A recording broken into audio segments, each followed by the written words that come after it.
পশ্চিমবঙ্গ সরকার শিলিগুড়ির তিস্তা পল্লী এলাকাকে একটি আধুনিক মডেল ভিলেজ হিসেবে গড়ে তোলার উদ্যোগ নিয়েছে।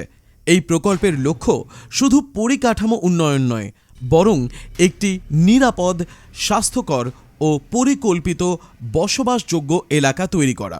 এই প্রকল্পে যেই সুবিধাগুলো বাস্তবায়িত হবে তার মধ্যে 1 নম্বরে থাকছে কংক্রিট রাস্তা নির্মাণ। কাঁচা ও ভাঙাচোরা রাস্তার পরিবর্তে স্থায়ী কংক্রিট রাস্তা, যার ফলে বর্ষাকালে জল জমার সমস্যা কমবে। এর ফলে জরুরি পরিষেবা যেমন অ্যাম্বুলেন্স, ফায়ার সার্ভিসেস সহজে পৌঁছতে পারবে। থাকছে উন্নত ড্রেনেজ ব্যবস্থা। এখানে আধুনিক নিকাশি ব্যবস্থা তৈরি করা হবে।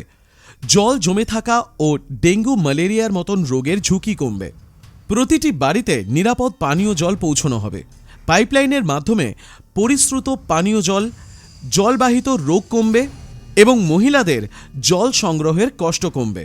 থাকছে পর্যাপ্ত স্ট্রিট লাইট, যার ফলে রাতের নিরাপত্তা বাড়বে, অপরাধের সম্ভাবনা কমবে, শিশু ও মহিলাদের চলাচল আরও সহজ হবে। সৌন্দর্যায়ন ও পার্ক নির্মাণের ওপরও নজর দেওয়া হবে। এলাকা জুড়ে সবুজায়ন হবে। শিশুদের জন্য পার্ক ও খেলার জায়গা থাকবে, প্রবীণদের হাঁটার সুবিধাও থাকবে। মহানন্দা নদীর বাঁধ ও নদী তীর শক্তিশালী করা হবে। তিস্তাপল্লী মহানন্দা নদীর খুব কাছে অবস্থিত, ফলে প্রতি বছর বর্ষায় ভাঙন ও বন্যার ঝুঁকি কমবে। এই ভাঙনের জন্য প্রতি বছর বহু পরিবার ক্ষতিগ্রস্ত হয়। তাই এই প্রকল্পে নদীর পার শক্তিশালী করা ও নতুন বাঁধ নির্মাণকে সর্বোচ্চ অগ্রাধিকার দেওয়া হচ্ছে। ডিপিআরের মাধ্যমে পুরো প্রকল্পের খরচ, নকশা, সময়সীমা ও প্রযুক্তিগত দিক নির্ধারিত হবে।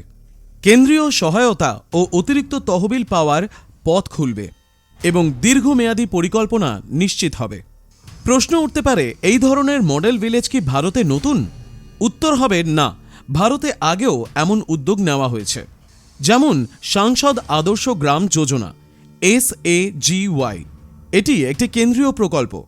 গুজরাট, তামিলনাড়ু, কেরালাতে মডেল গ্রাম বা মডেল পাড়া প্রকল্প আগেও কার্যকরী হয়েছে। পশ্চিমবঙ্গে আগেও কিছু গ্রাম পথশ্রী, বাংলার গ্রাম রাস্তা যোজনা ইত্যাদি হয়েছে। তবে সংলগ্ন নদী তীরবর্তী এলাকাকে পূর্ণাঙ্গ মডেল ভিলেজের রূপান্তর, এই দিক থেকে তিস্তা পল্লী প্রকল্পটি যথেষ্ট গুরুত্বপূর্ণ ও আলাদা। এর ফলে কত মানুষ উপকৃত হবে সরকারিভাবে নির্দিষ্ট সংখ্যা প্রকাশ না হলেও তিস্তা পল্লীতে আনুমানিক 800 থেকে 1200 পরিবার, যার মোট জনসংখ্যা আনুমানিক 4000 থেকে 6000 মানুষ উপকৃত হবেন। এর ফলে আশেপাশের এলাকা, শিলিগুড়ি শহরের সামগ্রিক পরিবেশ ও পরিকল্পনা এর দ্বারা প্রভাবিত হবে এবং স্থানীয় বাসিন্দারা পরোক্ষভাবে উপকৃত হবেন। এই প্রকল্পের উদ্যোগ নেওয়ার পেছনে সবথেকে বড় কারণগুলির মধ্যে বন্যা ও নদী ভাঙনের ঝুঁকি। মহানন্দা নদীর কারণে প্রতি বছর সমস্যা হয়, স্থানীয় সমাধানের প্রয়োজন ছিল। এছাড়া অপরিকল্পিত বসতি ও নাগরিক পরিষেবায় অভাব দেখা দেয়, যার ফলে কিছু সমস্যা সৃষ্টি হয়। দীর্ঘদিন ধরে নিকাশি সমস্যা, রাস্তার সমস্যা এবং আলোর সমস্যা, যার ফলে নাগরিক সমাজের মান উন্নয়নের দাবি ছিল। এছাড়া শিলিগুড়ির কৌশলগত গুরুত্ব বেশ গুরুত্বপূর্ণ, কারণ শিলিগুড়ি উত্তরবঙ্গের প্রবেশদ্বার, নেপাল, ভুটান, বাংলাদেশ সংযোগকারী শহর। তাই শিলিগুড়িকে ভবিষ্যতে স্মার্ট ও পরিকল্পিত শহরের অংশ হিসেবে গড়ে তোলার লক্ষ্য রয়েছে।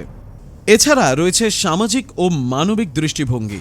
প্রান্তিক ও নদী তীরবর্তী মানুষের জীবনের মান উন্নয়ন করা, নিরাপদ ও সম্মানজনক বসবাস নিশ্চিত করা।